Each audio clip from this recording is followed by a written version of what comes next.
Hola, soy Rómulo y nuevamente estamos en Huertos de Teupa para hacer otra cápsula. Esta vez queremos hablar sobre la orientación y el espacio del huerto.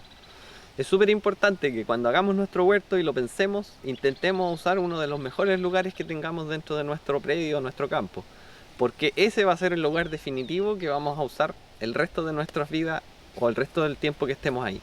Por lo tanto, primero que todo, necesitamos que el huerto esté bien cerrado, hacer un cerco perimetral de la mejor calidad posible para que no ingrese ningún animal, ojalá ningún perro y obviamente ningún animal del campo. Eh, ¿Cómo debemos buscar el lugar? Intentar siempre buscar una orientación de la zona norte que sea lo más abierta posible para que ingrese la mayor cantidad de luz posible. ¿Por qué? Porque aquí en el sur de Chile, en Chiloé, el sol en invierno baja mucho, pero baja por el lado norte, pasa bien arrastradito en el fondo. Entonces necesitamos que esas pocas horas de luz que hay en invierno igual logren ingresar al huerto. Por lo tanto, evitar lugares donde haya árboles muy grandes por el lado norte. Otra cosa, que sea lo más refugiado, protegido posible de los vientos. Los vientos fuertes del norte o los vientos fuertes de travesía o a veces los sures del verano que son muy fuertes nos deshidratan mucho algunas cosas y algunas plantas sufren mucho por esos vientos. Entonces ojalá que tenga ciertos refugios, cierta reparación, siempre en la medida de lo posible.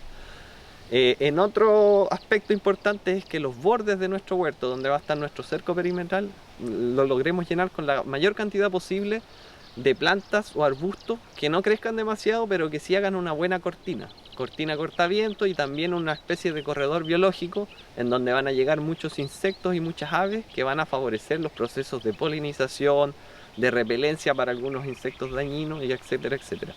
Y dispersado por todo el borde del huerto muchas flores.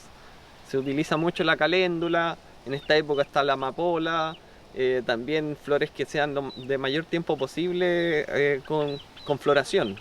Nosotros hemos visto, por ejemplo, el romero, la salvia, el tomillo, florece durante gran periodo del año. Entonces todo eso va a favorecer la llegada de insectos polinizadores y nuestras abejas si es que también tenemos. La idea es que dentro del huerto exista la mayor diversidad posible. O sea, ojalá de todo lo que tenemos y queremos tener, lo tengamos dentro del huerto. Esto significa mucha diversidad de flores, mucha diversidad de plantas, de cultivos y obvio también dentro de ese espacio del huerto tenemos que ubicar el invernadero. El invernadero es súper importante que generalmente tiene una forma alargada y por lo tanto el invernadero siga la lógica que siguen las camas altas. Esto es en un sentido de construcción de norte a sur. Siempre en la medida de lo posible respetar el máximo norte-sur para que así la luz que ingresa desde la mañana dé por el lado este, la luz que ingresa al centro de arriba ilumine la parte superior y cuando se está poniendo en el atardecer el sol le dé por el lado oeste, tanto al invernadero como a las camas altas. Para las camas altas es súper importante que nosotros tengamos un orden muy claro y establecido. Ojalá en un papel, en un cuaderno, en un lugar donde nosotros vamos a dejar definitivo un registro, tener numeradas nuestras camas altas o nuestros espacios de cultivo.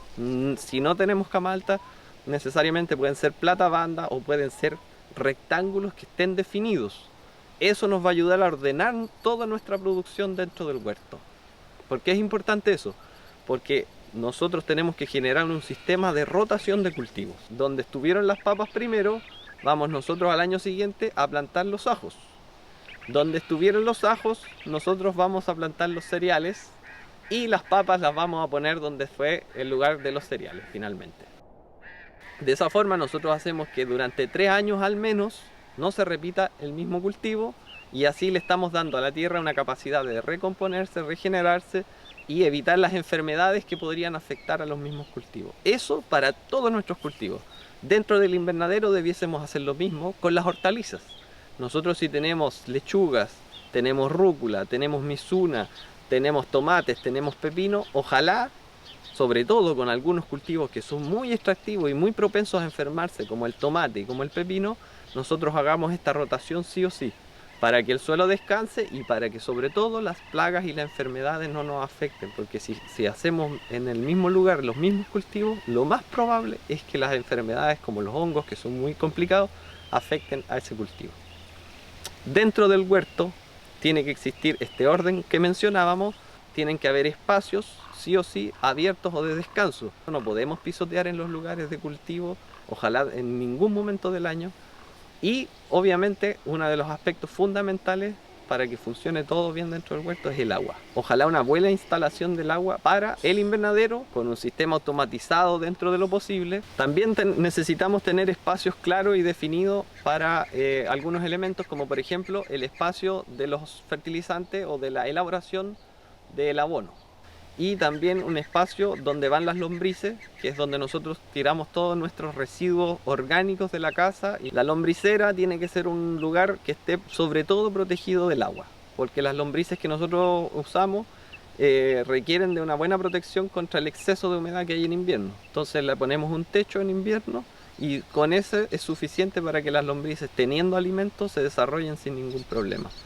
Por otro lado, vamos a definir un espacio claro para tener nuestros preparados, tanto los preparados insecticidas como los caldos o los fermentados que son especiales para espantar algunos bichitos. Otro espacio importante, siempre pensar en el área de multiplicación de plantas. Esta área nosotros le llamamos área de vivero o viverización, que es el lugar donde nosotros vamos a estar siempre fabricando plantas para nuestra propia producción, para ir reponiendo, y también si es que generamos algún tipo de venta, para generar un sistema saludable de suelo, que es lo más importante. Debemos siempre incorporar dentro de los cultivos a los cereales. Un área importante dentro del sistema de huertos es el área más extensiva. Esto quiere decir el lugar donde se cultivan generalmente los productos, los elementos que nosotros hacemos en un método más tradicional. ¿Qué quiere decir esto? Las melgas que nosotros sembramos en las épocas de duración del año, que es más la primavera y el verano, y que son los más tradicionales en Chiloé. Nosotros ahí ponemos las papas, los ajos, las arvejas, las similas, las habas, las chalotas y muchas cosas más, pero para generar este espacio nosotros tenemos que cumplir los mismos principios, siempre un borde bien protegido y una diversificación de los cultivos. Intentamos siempre, es necesario intentar siempre mezclar o diversificar, sobre todo cereales, el centeno, el trigo mote, la avena, son súper importantes para ir intercalando a modo de cortinas o barreras. También dentro del mismo cultivo de la papa nosotros podemos hacer, como se hacía tradicionalmente antes, la siembra de arvejas sinilas o habas, que se combinan muy bien con la papa y se siembran al mismo tiempo y dan excelentes resultados porque le aportan nitrógeno además a las papas. Si tenemos otros cultivos para intercalar, ideal. Nosotros hacemos con topinambur, hacemos con la oca, hacemos con quinoa chilota, con ajo, con chalotas, o sea, lo que se les ocurra prácticamente en ese espacio que sea tradicional, pero al mismo tiempo intentando buscar biodiversificar o diversificar al máximo, es lo mejor. Y siempre respetando el principio de rotación. Y así de esa forma vamos a estar enriqueciendo cada vez más el suelo. Importante siempre aplicar grandes cantidades de materia orgánica, en este caso harto guano animal si disponen o cualquier tipo de materia orgánica.